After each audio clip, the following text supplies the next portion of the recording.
ఈ పత్రికా సమావేశంలో సహచర మంత్రివర్గ సభ్యులు, planning commission vice chairman, Singareni సంస్థకు సంబంధించిన అధికారులు,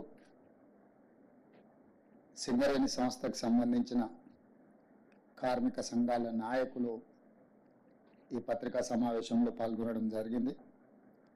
అత్యవసరంగా మంత్రివర్గ సమావేశానికంటే ముందే ఈ పత్రికా సమావేశాన్ని ఏర్పాటు చేసి నాడు తెలంగాణ రాష్ట్ర సాధన ప్రక్రియలో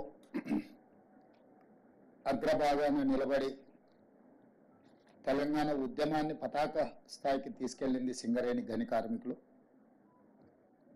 సింగరేణి గని కార్మికుల యొక్క శ్రమ, వాళ్ళ పోరాట పటిమ తెలంగాణ రాష్ట్ర సాధనలో అత్యంత క్రియాశీలకమైన ప్రత్యేకమైన పాత్ర పోషించడం జరిగింది.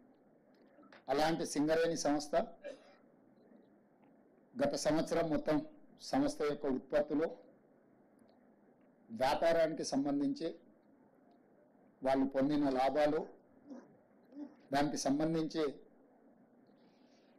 దసరా ముందు ఈ లాభాలలో వాళ్లకు వాటాలను పంచడం ద్వారా సింగరేణి గని కార్మికుల యొక్క కుటుంబాలలో ఆనందాన్ని చూడాలన్న ఆలోచనతోని రాష్ట్ర ప్రభుత్వం, సింగరేణి సంస్థ యాజమాన్యం వాళ్ళకు బోనస్ ప్రకటించాలన్న ఒక మంచి ఆలోచనతోని ఈరోజు మా ఉప ముఖ్యమంత్రి బట్టి విక్రమార్క గారు ప్రతిపాదన తీసుకొని రావడం జరిగింది.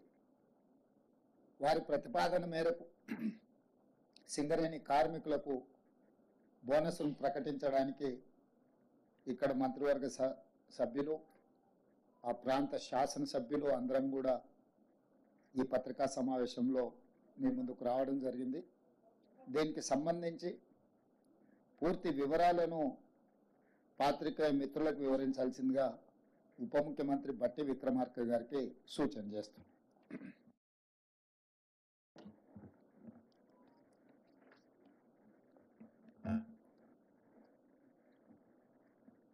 గౌరవ ముఖ్యమంత్రి గారికి